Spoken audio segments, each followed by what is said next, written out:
Negotiators in Congress working through the night to reaching a deal on a banking overhaul, the biggest reform of financial regulation since the Great Depression.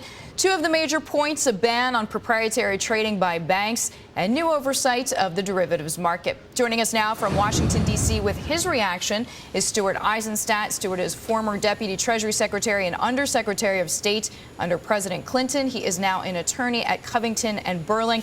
Mr. Ambassador, thanks so much for joining us this morning. What is your reaction, first of all, to the fact that lawmakers worked all night on this agreement? This is the biggest overhaul of our financial system in 70 years. It's taken intensive negotiations, particularly over derivatives and the Volcker rule, but this is a very big plus for President Obama going into the G20, because there are really two big issues that the leaders will face. The first is how to sustain growth, and the question is to continue to stimulate or not. The second is harmonized financial regulation.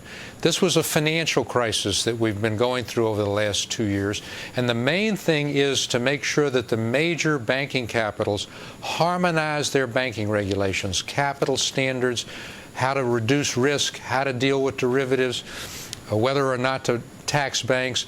By having this in his pocket, even though the Senate and House haven't formally passed it, it really gives the president a big leg up to get that kind of harmonized agreement in Toronto over the weekend.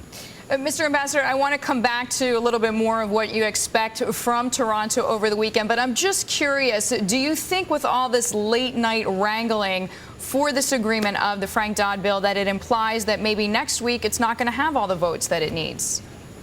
No, quite the contrary. I think when you've gotten this assemblage of people to agree, they've gotten Senator Brown, the new Republican from Massachusetts, Blanche Lincoln has signed off. I think that you'll find that there are 60 votes in the Senate and that this will pass in the House as well.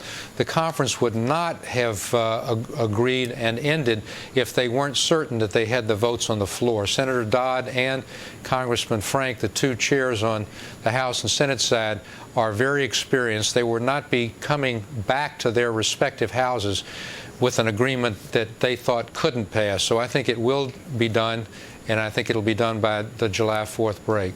Mr. Ambassador, you mentioned this idea at the G20 of trying to help economies foster growth, cut deficits, but without hurting growth. Where do you see the greatest political tensions? Is it between the U.S. and China? Is it between Europe and the U.S.? If you had to pick a face-off that you would be following, which one would it be?